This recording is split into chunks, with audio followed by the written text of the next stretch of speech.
Chris Lee and Blake Lovell here to preview Georgia's trip to our hometown of Nashville to face Vanderbilt on Saturday. You can catch that game on CBS at 11 Central. Georgia is a 31.5-point favorite with an over-under of 56.5, making for a predicted final of 44-13. FPI's got this with the home field. Well, I'd say home field advantage. It's not going to be that. No. Georgia is a 31-point favorite away from home. SP Plus has Georgia minus 28. Team Rankings has Georgia minus 31. Jeff Sagarin has Georgia minus 28. Not the rosiest of pictures here for the Commodores. And by the way, if you're interested in sponsoring our channel, caroline.smith at southeastern14.com. Now that I got the pleasantries out of the way, Blake, make a case for me that this is an interesting game. Boy. Well, I will say this. The betting odds opened at, I think it was 32.5 for this game. I saw 32.5 somewhere. Maybe it's not, though. I'm seeing 31.5 in most places, so I'm not sure why that's the case. Someone jumped on that 32.5 or 31.5. I won't name names, but yeah, I mean, look, it's I don't know what else to say. Like, this is not being in any way, negative necessarily towards Vanderbilt. It's just like we saw Georgia be Georgia again, like against Kentucky. And anytime you see that, they're coming off of that. And I think for some people, they may look at this and say, well, this feels like a letdown spot maybe after such a huge win. But I just don't know if that's the case with the way Vanderbilt's playing. I don't know that you can say it's a letdown spot. I haven't seen anything from Vanderbilt right now, and you're wanting me to make a convincing case. I don't know what I could possibly say that could make this an interesting case of why this should be a game in any way, shape, or form. And I hate to say it that way, but like, there's just not a lot Vanderbilt has given us. Look up how many points they've given up this season, right? They're giving 34. Up a ton of points. Yeah, it's brutal. Offensively, yes, they can score some points, but can they score some points against Georgia? So I don't have a lot here necessarily in terms of crafting the perfect game plan that doesn't include just multiple uncharacteristic plays from Georgia, multiple turnovers, and all of that, which I just don't think the stats support right now that happening. So I will give you the scenario for keeping it closer than we think it should. I think we were both surprised. We thought the line would be closer to 35-38. I think you thought it would be higher. SP Plus is the model that likes Vanderbilt the most in this, and I think that's because they use a yards per snap system. Vanderbilt giving up 6.1 yards per play on defense. It feels like when you watch them, it seems worse than that. But Vanderbilt does force turnovers a little bit over a 2% rate. Georgia has not been vintage Georgia running the ball, but what Georgia is becoming is vintage last year Georgia at throwing the ball, spreading it around. Brock Bowers is arguably the best player in the league. That's a pretty competitive list this year, but you could make the case that he's that guy. Vanderbilt's not stopped him in the past. I think that you see Georgia sometimes have some letdown efforts in games like this. That's not happened under Kirby Smart against Clark Lee. But yeah, I think that's your formula. But, here's the problem for Vanderbilt. That secondary is really, really banged up, and it wasn't good when healthy. So, yeah, I don't see Vanderbilt getting stops when Georgia's got the ball. No, and I love covers and how they kind of break down how many points you give up per quarter, and just the distribution of that and everything. I mean, like you said, Vanderbilt's given up 34 points a game this year. Georgia's averaging basically 41 points a game. Georgia started slow. Now, that's the only thing, and we've said this before, right? Now, they didn't necessarily start slow against Kentucky, but this season as a whole, Georgia's still ranked 82nd in terms of first quarter points because, again, they have started slow in previous games, but they turn it on so much. Top 5 nationally in second quarter and third quarter points. Meanwhile, Vanderbilt's 121st nationally in second quarter points allowed. They're 124th in fourth quarter points allowed. So it's just, again, the numbers don't add up in the favor of Vanderbilt being able to slow this Georgia team down here. And again, it's all comes back to the defense, and Vanderbilt's just giving up way too many points, like you said, the yards per play. I mean, it's not good, but like it's not maybe as bad as you would have thought it would be.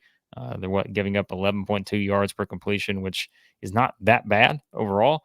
But I just can't figure out a way that they stop this Georgia offense as long as all of the main players are in there for Georgia. I just don't see how Vanderbilt stops them. Okay, I'll give you two areas where Vanderbilt has looked competent. Actually, one of them very good. I'll get to one of them in a minute, but the first one right now, the passing game.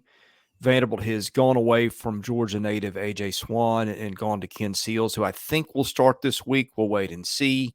Swan's been a little banged up. They've been better with Seals. At least they've been better in terms of not turning the ball over, which has been a huge issue. They did turn it over once against Florida last week, and they're turning it over at a 3% rate, which I think is the worst in the league.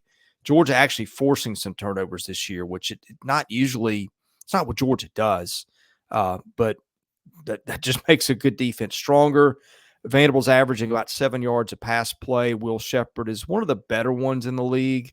They've got some kids named London Humphreys, a junior sheller, who are freshmen who can make some plays. They've got a little bit of depth at that wide receiver room, so they are adept at passing the ball when they're not turning it over. Now, they're not good at running the ball, and that's where Georgia's defense is probably the weakest. But Vanderbilt's not really run the ball on anybody this year, so it's going to be a matter of if Vanderbilt's going to keep this respectable, it's got to utilize the passing game, which is really tough to do against Georgia, 4.2 yards per passing play, and not turn it over, and that seems like a tall order. Yeah, that's the problem is, in terms of total yardage, Georgia 11th, I think, nationally, top 10 in yards per play, top 10 completion percentage allowed, top 10 in yards per completion, first overall in yards per attempt, 4.8 allowed, second in terms of allowed quarterback rating. I mean, yeah. So if Vanderbilt's got to beat them with a pass, that's an issue. And here's something else to think about with Vanderbilt, right? As bad as it's been, I almost wonder, Chris, if like the numbers are a little deceiving in terms of how bad it's actually been. Yeah. Because if you look at their points, and again, that's why I love like how the way Covers breaks it down here. They are averaging 12 points per game in the fourth quarter, which is fifth nationally. So if they're averaging 28.9 points per game or whatever it is. So almost half their points are coming in the fourth quarter after what? After the game is they're already hopelessly behind. Yeah. So it's just like that again is kind of reason for pause. But look, if you're looking at this from a betting standpoint, which we're just doing this from a prediction and preview standpoint, not official betting, but yes, like they're able to make up ground in the fourth quarter when the game is out of hand at times. But yeah, I just you're right. I mean, they're not going to be able to run the ball. They're going to have to pass it and hope for big plays. They've got guys who can make big plays, like you said. Maybe you do catch Georgia sleepwalking a little bit, perhaps, but the numbers don't support that is going to happen based on how good Georgia's been on that side of the ball. And so, yeah, it's going to be difficult. Well, and the other thing, if Vanderbilt is doing this comeback thing against second and third teamers, which are not Georgia's second and third teamers. So there's that. Yeah, depth has been the hallmark of that defense for a while, so it's even tougher. A couple more things before we wrap it up. Penalty yards, Georgia 43 a game, Vanderbilt 44. So both teams reasonably disciplined. Special teams, Georgia ranks 34th in SP+. Vanderbilt ranks 27th. And I said the one other bright spot for Vanderbilt is Matt Hayball, their punter, who's got a chance to set an NCAA record for punting average this year. He has been terrific. He can flip the field. He can pin you back inside your 5, whatever he needs to do. That has made it's kept it from being worse. So there is that. But anyway, Blake, this game's been just a complete runaway the last couple years. It'll be in Nashville. Georgia will have probably 80% of the fans in the building. And I just have a hard time finding anything other than a blowout scenario here. Oh, boy. Georgia has outscored Vanderbilt 117-0 in the past 2 games that these two teams have played. 55-0 last year, 62-0 the year before. If you want to take it a step further, they've outscored them 147-6 in the last 3 meetings. And didn't play in 2020 because of COVID. And we know how that would have gone with the So that team was that the went 0-9. 2019. And then, you can even just keep going the year before, right? Like 41-13, 45-14.